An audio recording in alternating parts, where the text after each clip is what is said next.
તો આ પ્રકારની ભેળસેળ થઈ રહી છે અને કુમાર કાનાણી દ્વારા કહેવામાં આવ્યું છે કે મજબૂત કડક કાયદો બનાવવાની હવે સખત જરૂરિયાત છે। ત્યારે કેટલીક બાબતો પણ હવે સમજવી છે કે કયા કયા પદાર્થમાં કેવા પ્રકારની ભેળસેળ થઈ રહી છે, કઈ કઈ વસ્તુઓમાં ભેળસેળ થઈ રહી છે તે પણ અમે આપને બતાવીશું। સૌથી પહેલાં આ બિગ વોલમાં મોટી સ્ક્રીન પર આપ જોઈ રહ્યા છો, જ્યાં મરચામાં ભેળસેળનો ખુલાસો થયો છે। આ એક મહત્વપૂર્ણ બાબત જે છે તે અત્યારે સામે આવી રહી છે। મરચામાં ભેળસેળનો ખુલાસો આ એક મહત્વપૂર્ણ, અને ન માત્ર મરચું પણ સાથે સાથે હળદરમાં પણ આ પ્રકારનો જ્યાં ભેળસેળ થતું હોય છે, પનીરમાં પણ ભેળસેળ થતું પકડાઈ રહ્યું છે, ત્યારે મરચામાં ભેળસેળનો ખુલાસો થયો છે। ત્યારબાદ આપણે વાત કરીશું મરચા બાદ જે વધુ એક ચીજવસ્તુ, અને તેમાં હળદર પણ આવે છે। હળદરમાં પણ ભેળસેળ થઈ રહી છે। આ નેક્સ્ટ જે ડિસ્પ્લે છે તે પણ બતાવવામાં આવે। મરચા પછીની મરચામાં ભેળસેળનો ખુલાસો થયો છે। નકલી હળદરનું કારખાનું આ પહેલાં પણ ઝડપાયું હતું, જ્યાં હળદરમાં પણ મિક્સિંગ થઈ રહ્યું છે। ડુપ્લિકેટ જીરાની ફેક્ટરી મહેસાણાના ઊંઝામાંથી પણ ઝડપાઈ ચૂકી છે। ત્યારબાદ બોગસ વરિયાળીનો પર્દાફાશ આ પહેલાં પણ થઈ ચૂક્યું છે। તેમાં પણ ઘણી બધી મિશ્રિત કરવામાં આવે છે એ ચીજવસ્તુ। ઘી અને ઘીની બનાવટમાં પણ ભેળસેળ થઈ રહી છે, તે પણ અમે આપને બતાવી રહ્યા છીએ। ત્યારબાદ ઘીની સાથે સાથે પનીરમાં પણ વ્યાપક ભેળસેળ। રાજકોટમાં ટનની માત્રામાં જ્યાં નકલી પનીર મળી આવ્યું હતું, હલકી ગુણવત્તાનું દૂધ તેમાં વાપરવામાં આવ્યું હતું। સિંગતેલ અને કપાસિયા તેલમાં પણ ભેળસેળ થઈ રહી છે, અને કપાસિયા તેલમાં સિંગતેલમાં પામોલિન મિક્સ કરવામાં આવે છે। આ બધી બાબતો જે છે ત્યારે હવે સવાલ એ થઈ રહ્યો છે કે અસલી રહ્યું શું છે?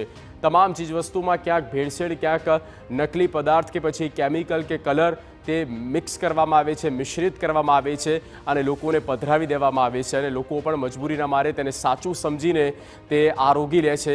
આ પ્રકારની જે હરકતો થઈ રહી છે ત્યારે અસલીના નામે નકલીનો જે ખેલ, અને તેમાં મરચાની જો વાત કરવામાં આવે, મરચું કે જ્યાં સિન્થેટિક ઓઇલ સોલ્યુએબલ રંગની પણ ભેળસેળ મરચામાં થઈ રહી છે। જો આ એક ખૂબ જ ગંભીર બાબત છે। ત્યારબાદ હળદરમાં શું થઈ રહ્યું છે, તો ઘઉં, ચોખા અને મેંદાના લોટની પણ ભેળસેળ થઈ રહી છે, અને તેના કારણે હળદર જે છે તે વધારે થીક કરવામાં આવે છે।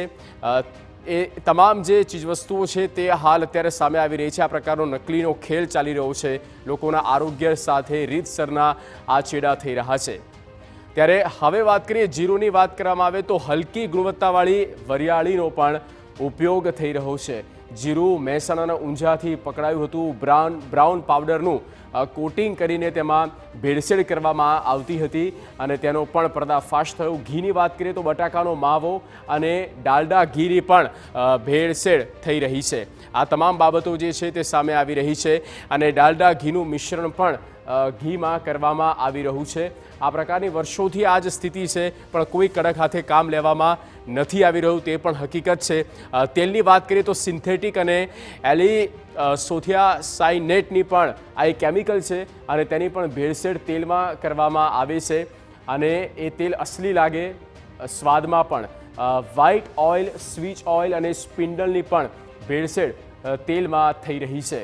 આ ઉપરાંત પનીરની વાત કરીએ તો હલકી ગુણવત્તાવાળા દૂધની ભેળસેળ આપણે જોઈ છે રાજકોટમાં, જ્યાં મોટી માત્રામાં પનીર કે જે ઝડપાયું હતું, અને એ તમામ લોકોની સામે હવે મજબૂત હાથે કામગીરી કરવાની જરૂર છે, કાર્યવાહી કરવાની જરૂર છે, કારણ કે ઝેરી કેમિકલ અને પાવડરની પણ ભેળસેળ પનીરમાં થઈ રહી છે।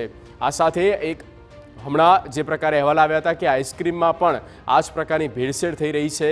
ત્યારે આ જે છાકટા બનેલા આવા આરોગ્ય સાથે ચેડા કરતા કેટલાક લોકો છે, તેની સામે હવે વધારે કડક હાથે કામ લેવાની તાતી જરૂરિયાત છે।